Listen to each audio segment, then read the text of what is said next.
secularism, ladies and gentlemen.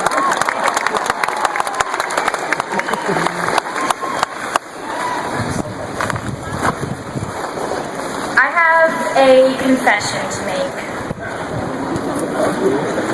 I am the little thing.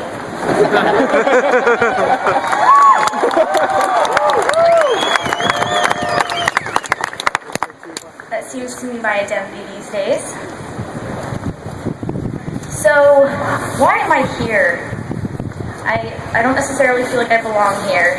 I don't think I'm as experienced as the other speakers here. I'm the youngest speaker here. I'm undoubtedly the smallest speaker here.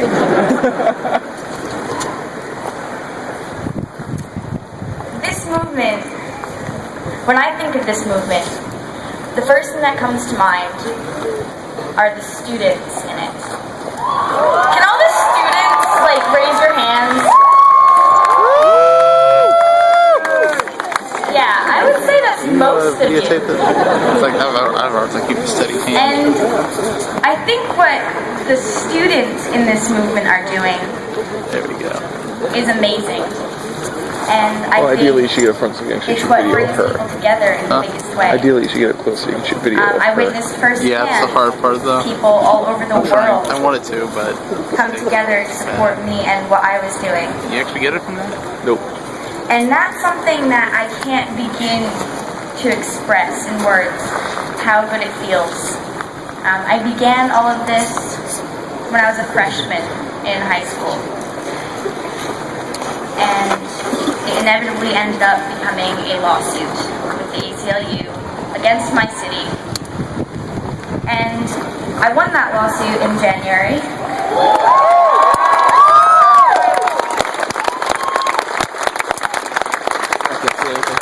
Crane's blocking the way. Which was of course a positive thing. But, some people don't necessarily like to see it that way. And since then, there's been everything. You can't imagine things that I've heard in school. I'll walk down a hallway and people will say, ew, it's the atheist. There have been people on the internet, obviously. There was a state representative, Peter Palumbo, who did call me a neat little thing. But, I should give him some credit in a way. Because, he gave me a good title there.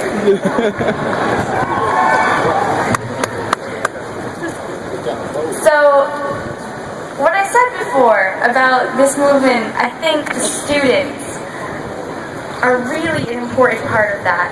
And today I want to say that I'm here not because, I'm an accomplished biologist or a famous writer or anything along those lines, but I'm here because I'm a student. And I'm here to tell you that what I did can be done by anybody.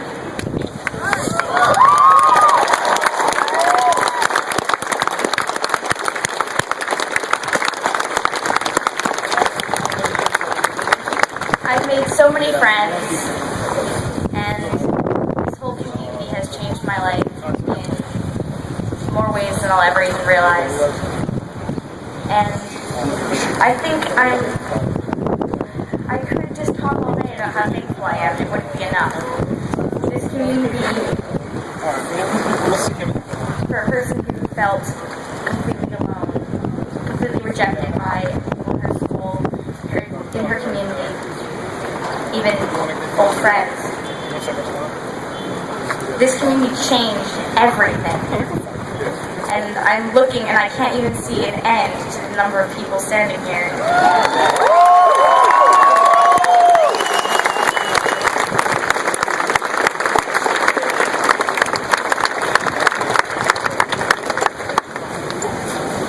And I know that forever and ever, we'll always remember the very first Reason Alley, the biggest secular event in world history. And I'm so glad to be here and thank all of you. I love you, and you are all you little things to me.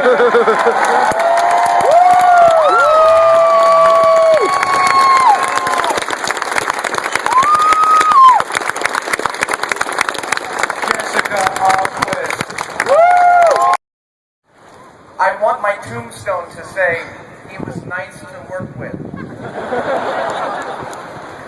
I have children. I want to raise them in a world they can add value to that has value to them. I want for them to feel entitled only to working hard at doing what they love in order to be excellent at it and to share their lives and the rewards with those that they love. Of course, I think this is all anyone wants for their children or themselves. I try and inculcate them with a sense of logic about the world, which means most of the time I'm pointing out things to them that are absurd and ridiculous as a counterpoint. And right now, there is plenty to point to. I console myself, however, with the thought that for anyone truly paying attention, for at least the last 300 years, the world has always been chock full of absurd contradictions and has always seemed to be going downhill and fast. I get this when I read Thomas Jefferson, when I read Camus, when I read Vonnegut. I console myself with the remarkable advances in the sciences. I play a scientist on TV. I am in awe of those that do it for real.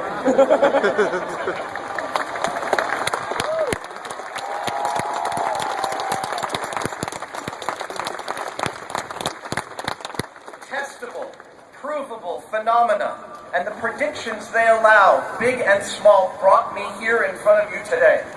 And they will take me back to my family when I am done. They allowed me to drive to DC on a bus, type my speech on a screen, ride to this rally in a car, walk on shoes that support my feet, and wear clothes and a hat that protects my pale skin from the sun. To fly on a plane home. That plane I will get on exists and stays in the air because of a million large and tiny tested predictions about lift, drag, material performance, physics, electricity, radio waves, wear, tear, shear, checklists, human error, machine error, and redundancy. It is a miracle of engineering. It is the result of an ancient and very human drive, a drive that makes us what we are in all of our unique specialization, a drive to solve problems. Reason! Many tens of thousands of people combined their collective genius to make an impossibly fast and efficient, thin, inflated bubble of aluminum so stable and secure that you'd have to fly for several thousand years before the odds gave you an even chance of being in an accident.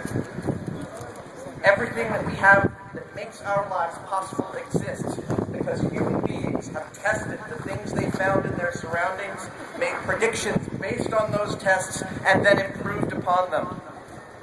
This is reason, the human capacity to make sense of the world.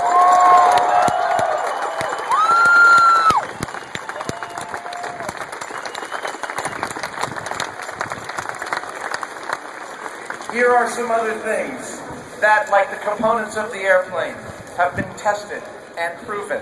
I'm going to call them facts. E equals MC fucking squared. Force equals mass times acceleration. The Earth is not the center of the universe. Man landed on the moon in 1969 and a few times thereafter.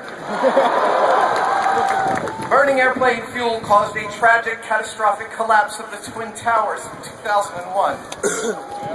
The Earth is spherical. Well, not precisely round, it is officially slightly pear-shaped. Human industry is causing a significant rise in the Earth's overall temperature. The Earth is over 4 billion years old.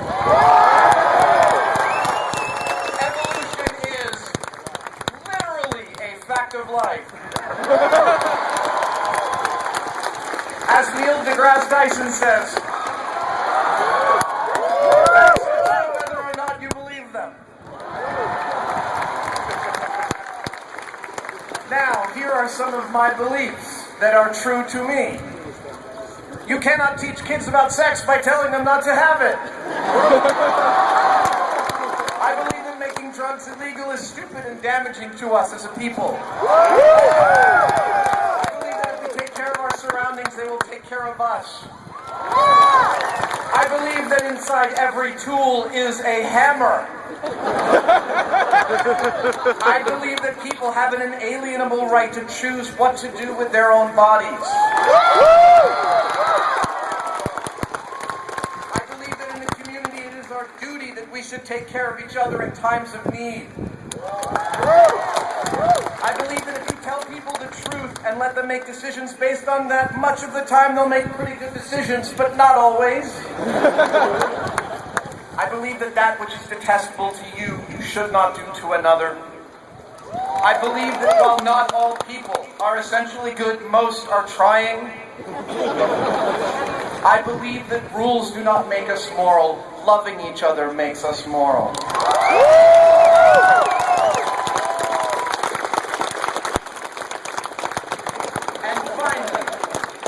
I have concluded through careful empirical analysis and much thought that somebody is looking out for me, keeping track of what I think about things, forgiving me when I do less than I ought, giving me strength to shoot for more than I think I'm capable of.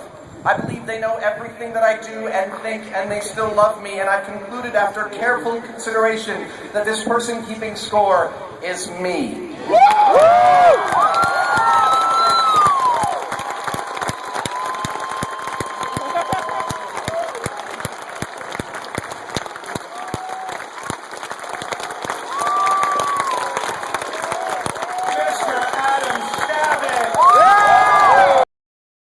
Because I made a promise, and because that's the right thing to do, because I have morality, just like all of you.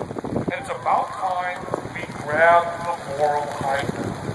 Many people who are religious, they are sometimes doing their good deeds, their charity, their kindness. Sometimes comes from reward and punishment, going toward reward and fear of punishment. I can make the argument, and I have, that the only ones with true morality are us. We are doing good because it's good, and we are doing right because it's right, and not for reward and punishment. We have love for each other. We have community. We have charity. And what I am sick of is atheists saying, you know, we can also be moral. We can also do good. We can also do charity. We are good too. I'm done with that. That's over. I am taking the moral high ground. We are the people who believe in this life. We are the people who believe in morality. If you are doing something for reward or punishment, you do not have morality. Morality must come from inside you, from your mind, and from your heart. You can't say, don't hit your sister and I'll give you an ice cream sandwich. You must not hit your sister because it's wrong to hit your sister. As a parent, I don't want my son to not hit his sister because if he hits his sister, I won't give him ice cream. I want him to not hit his sister because not hitting his sister is the right thing to do. Well, with the exception of when his sister was acting like a real dick. And then he said, guess what? Dad is looking the other way. But that's not my point. They're children. We've grown up and we now have morality. To some atheists, being a pinko, commie, lefty, socialist is a really good thing. To some atheists, being a whack job, nut, Ayn Rand, objectivist is a really good idea. Atheists do not gather together around a philosophy, a political philosophy, or a moral philosophy. We do not have one unified thing that goes with being an atheist. But we do have morality. So, why should we band together? Why should people who are based on a negative, there is no God, band together? Why should people who might be left, might be right, might be in the middle, have no political or moral or philosophical agreement, band together? Because the simple fact that there's no God does matter. And the simple fact that there are atheists in the United States of America matters. And we need to be counted. We need to be a minority that has some guts and some power. And we need to make it okay to be an atheist. And the way to do that is to band together. Even if our politics and our morality and our philosophy are different, we have to band together and simply say, some of us in this country believe there is no God. Because there is no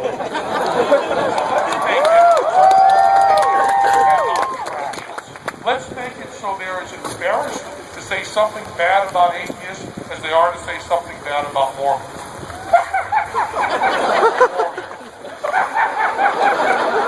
Mormon.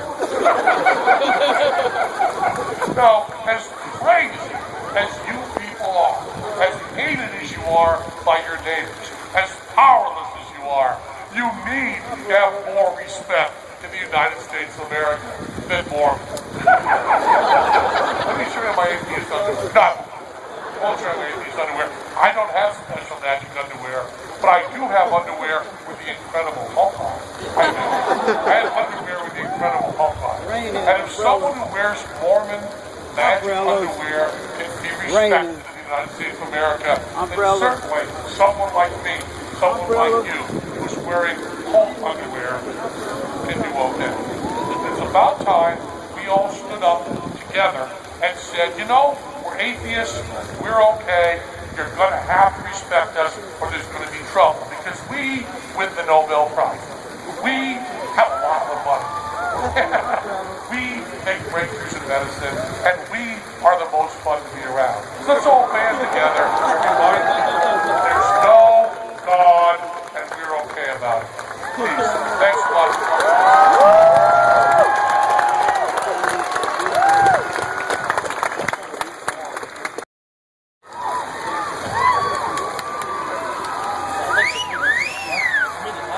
Yeah! Oh, come on. Okay, it's off. Easy. Yeah. Little blurry, but it's the best we can do at the moment.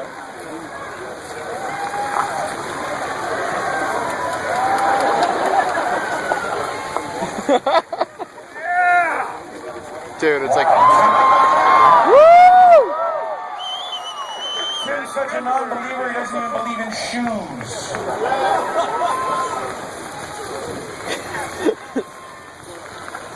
That's kind of cute. This is fucking ridiculous.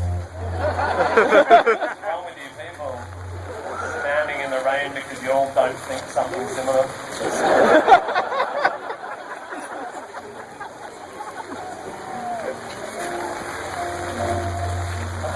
I don't think this is going to work. This is a song called Confession. In 3 movements. And the first movement is entitled Feminism. It goes out to Rebecca Watson.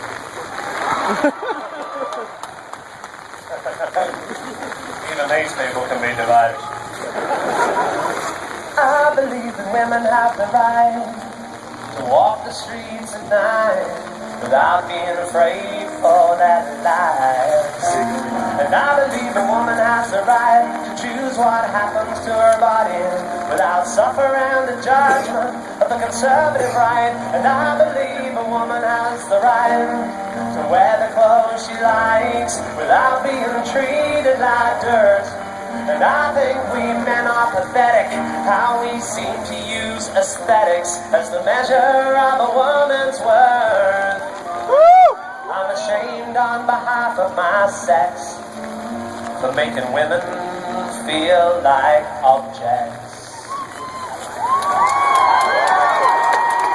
Fuck, I love boobs though.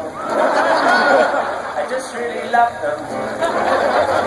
Oh, come on. Fuck, I love boobs though. I just wanna rub them. They are just so juvie, they make me feel groovy. I would rather watch boobs than a movie. I just really love Boobs! The second movement is entitled Poverty, open bracket, altruism. Where were you? Not steady this. We were at the other end. You're with the what? Closed Right bracket. over there? I believe the people are entitled to basic human rights, whether they are rich or they're poor. And I believe a world where no children are starving is a world worth fighting for. And I try to remind myself, even when I'm struggling, how incredibly lucky I am. And I don't think it's okay that the luxuries I crave should come at the expense of my fellow man. And sure, we could do a little more to alleviate the suffering of the poor.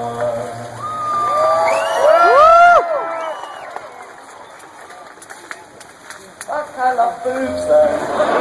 I just really love them. I don't really mind if I am behind, below or above them. They are just so jubbly, they make me feel lovely. I would rather own boobs than a pub. Be-do-be-do-do-do-do-do. I just really love boobs! Huh, what? Boobs! Yeah, atheist boobs, yeah. The final movement is entitled The Environment. I believe the planet that we live in is a living organism and we must treat her carefully. I don't think we can assume we can just go on consuming her resources indefinitely. The earth's not a bottomless pit, and we can all do our little bit.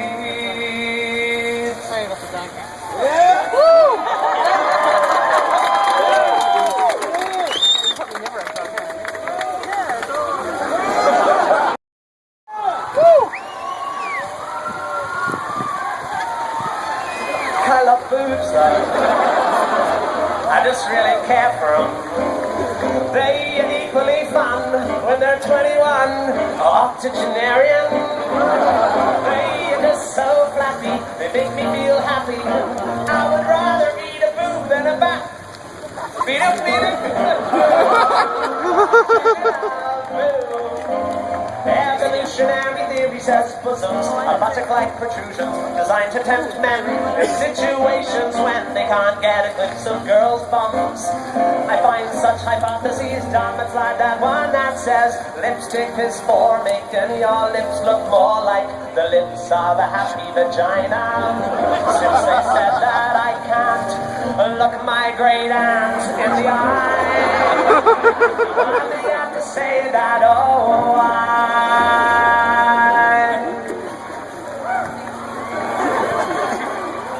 from the first little suck of colostrum to the growth of the nurse in the old people's hostel, we're just fucking monkeys in shoes.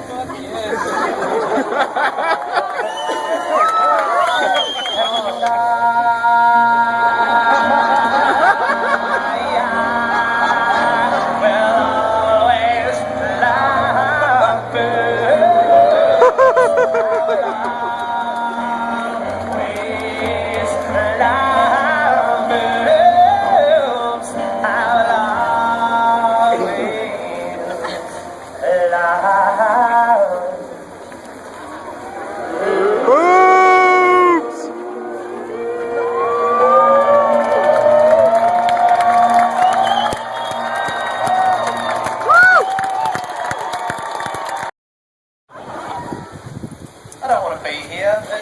We don't want to have to be here. It's a pity, really, isn't it? 300 years after the Enlightenment.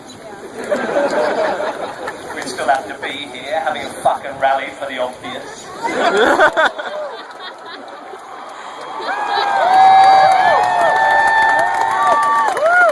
That's what I thought. But actually, I had an experience recently that kind of changed my take on a lot of this sort of stuff. And I want to share it to you because I'm not going to be doing some of the more sort of God-bashing stuff that I used to do because this thing happened, right? I'll tell you because I think you deserve an explanation. for why I'm not doing songs about irreligious songs anymore. Just enjoying the silence. So what happened? This is what happened, right? True story. This is an entirely true story. I was in Melbourne, in Australia, in Victoria, down the southeast of Melbourne. Yeah, Melbourne. Come on. Why Australians aren't meant to yell when they hear geography they recognise. That's an American habit. Don't yell just because you recognise the geography. No, do. Melbourne. Woo! I was in Melbourne and I was doing a gig in a bar, in a small bar, and I was standing there after the gig with a small group of comedians, and I noticed this bloke down the end of the bar, very striking bloke he was. He was about 6'2", one of these kind of Aussie, bronzed Aussie guys, shirt open down to about here, hairless and tanned guy he was. But I also noticed him was hanging around his neck, lying against his tanned, hairless chest on the end of a quite prominent silver chain was a quite prominent silver cross. You know, the kind of cross you might wear if you're a fan of intersections. The lowercase letter T. But probably most commonly if you're a fan of the apparatus upon which first century Romans tortured and put to death thieves and Jewish insurgents. Anyway, he was standing there and he was looking at us, and I could tell he wanted to come over to us. He had that look about him. He was very intense. He was on his own. It was slightly weird. Eventually he came over with his torture equipment flapping against his chest, and he said, "G'day Tim, my name's Sam." His name, it appears, was Sam. And he said, "I'm from Dandenong." Dandenong, for those who don't know, is an outer suburb in the hills just outside Melbourne and Victoria in Australia. And eventually he got talking and he was talking. He was one of those guys who didn't have a very good understanding of personal space, but he was very passionate, and I respect that. But I could tell he wanted to say something, and eventually he said, "I want to say something." So I was right. And he said, I've always wanted to ask you something, because I'm a big fan of your work, and I don't want you to think I'm offended or nothing, because I'm not. But you see, I'm a Christian. That settled that. And he said, "I've always wanted to ask you, because you do a lot of material about God and stuff, but you've never answered for me the fundamental question of why. Why you don't believe in God." And I said, "Well, Sam, I don't believe in God for the same reason that anyone who doesn't believe in a thing doesn't believe in it, because they haven't yet been offered enough evidence to allay my doubts." And he said, "But you don't just go through your whole life only believing things that you got evidence for, do you?" And I said, "Yep." Yeah, that's pretty much how thus far I've managed to wade my way through my tepid existence. Yeah. And he said, "What about love?" And I said, "What about love?" And he said, "Do you believe in love?" And I said, "Yeah, I think so, Sam. Yeah, I believe in love. I feel love. I feel loved.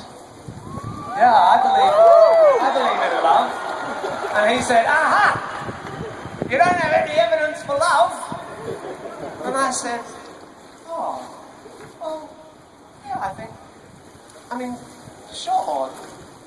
Love without evidence is stalking."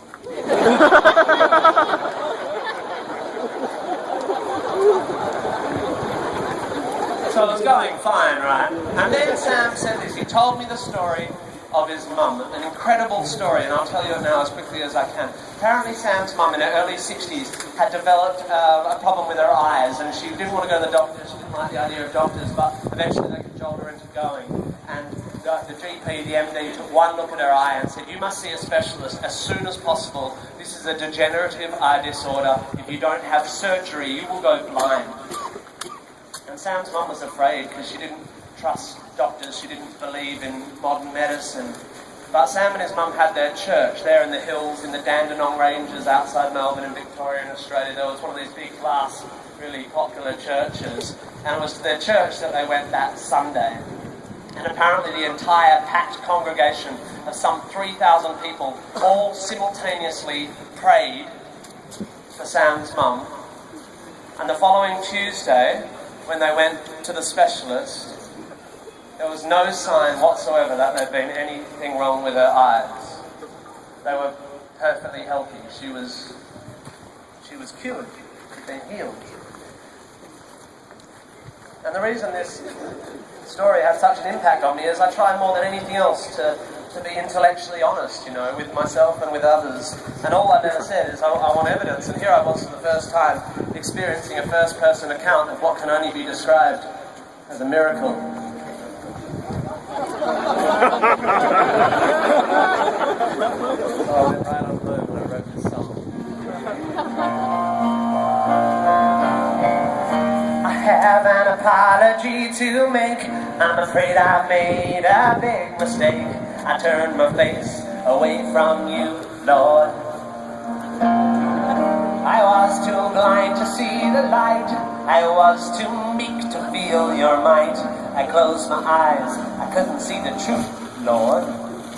But then I saw on the Damascus Road, you sent a messenger to me, and so now I've had the truth revealed to me. Please forgive me all those things I said.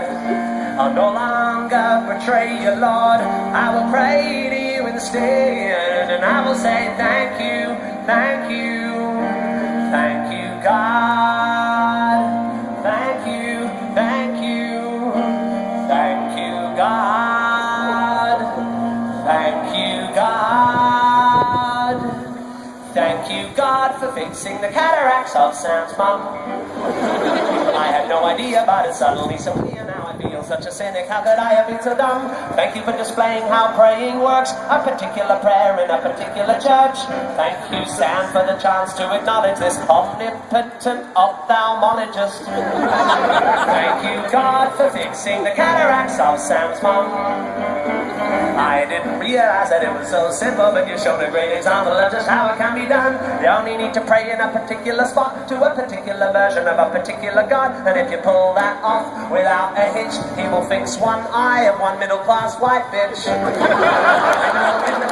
My outlook has been limited. I couldn't see examples of where life had been definitive, but I can admit it when the evidence is clear as Sam's mom's new cornea, and that's extremely clear. Thank you, God, for fixing the cataracts of Sam's mom. I have to admit that in the past I have been skeptical, but Sam described this miracle and I am overcome. How fitting that the sighting of a sight-based intervention should open my eyes to this exciting new dimension. It's like someone put an eye chart up in front of me and the top 5 letters say ICGOD.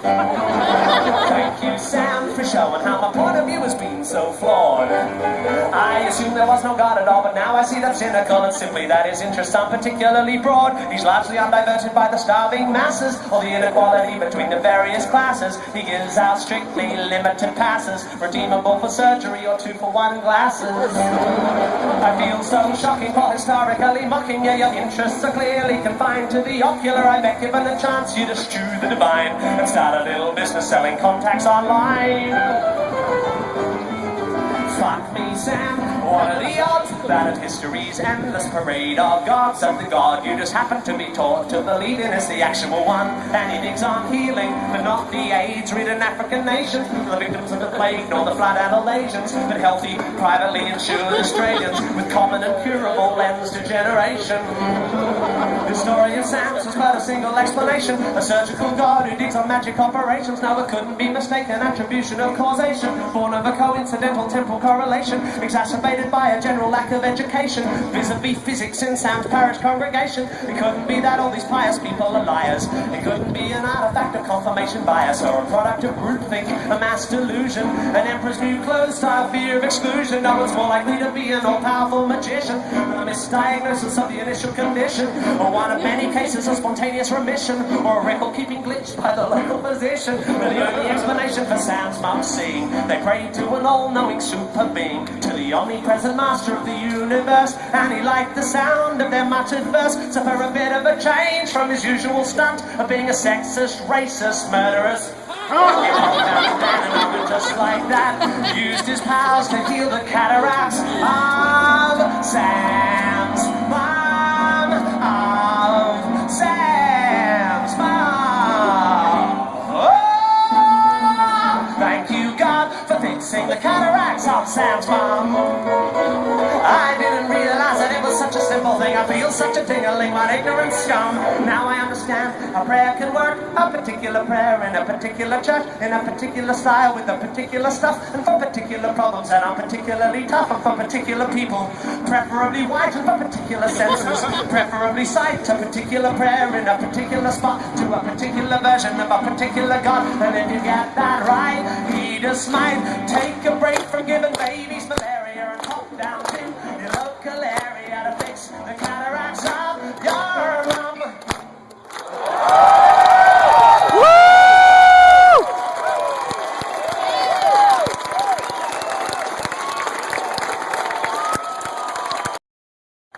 So yeah, no more of that stuff. But you're not the crazy ones. That's fucking great, man. I don't know. I think they probably are. It's not about that. Alright, I'm gonna do a love song now. I've got a wife. Thank you. You can also recognize legal relationships as well as geography. I have a wife. I've been with my wife for 18. Amazing. This is all amazing. I've been with my wife for 19 years.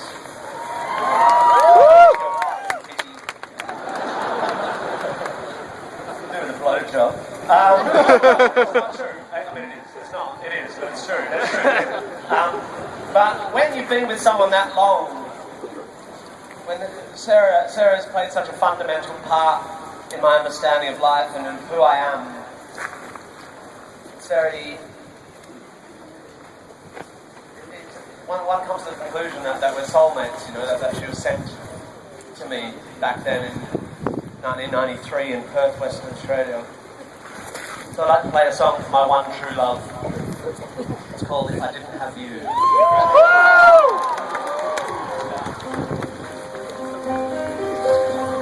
If I didn't have you to hold me tight, if I didn't have you to lie with at night, if I didn't have you to share my sights, and to kiss me and dry my tears when I cry, well, I really think that I would have somebody else.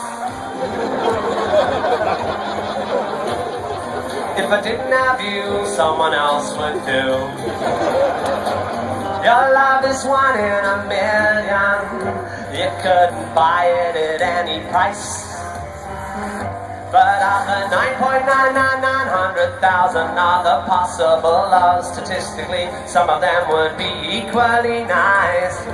Or maybe not as nice, but say smarter than you, or dumber but better at sport, or colouring. Well, I'm just saying I'd probably, if I were a rich man, little,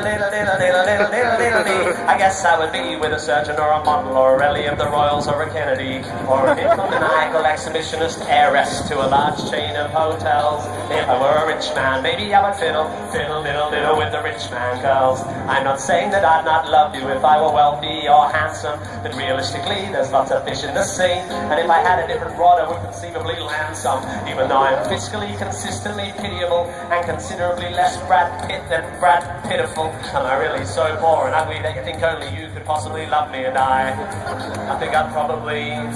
And look, I'm not undervaluing what we've got when I say that given the role chaos inevitably plays and the inherently flawed notion of fate, it's abstruse to deduce I found my soulmate at the age of 17.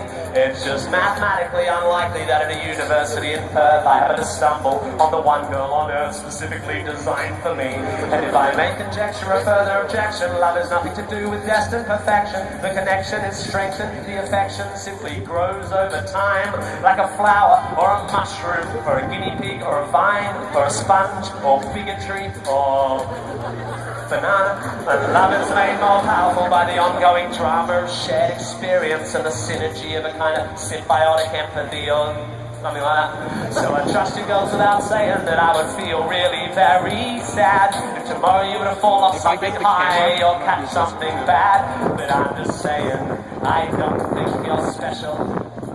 I mean, I obviously think you're special, but you fall within a bell curve. I'm just saying, I think I I think you are unique and beautiful. You make me happy despite being around. But objectively, you'd have to agree that, baby, when I found you, options are relatively limited. You're lovely, but there must be girls as lovely as you, and maybe more open to spanking or table tennis. I'm just saying, I think I'd probably. I reckon it's pretty likely that if, for example, my first girlfriend Jackie hadn't dumped me after I kissed Winston's ex-girlfriend Mia at Steph's party back in 1993, enough variables would probably have been altered by the absence of that event to have meant the advent of a tangential narrative in which we don't meet. To say there exists a theoretical, hypothetical, parallel life where what is not as it is, and I'm not your husband and you are not my wife, and I am a stuntman living in LA, married to a small Portuguese skier who, when she's not training, does abstract painting, practices yoga and brews her own beer, and really likes making home movies and suffers neck down alopecia. Coincidental as left hair, so with all my heart and all my mind, I know one thing is true. I have just one life and just one love, and my love, that love is you. And if it wasn't for you, darling, you.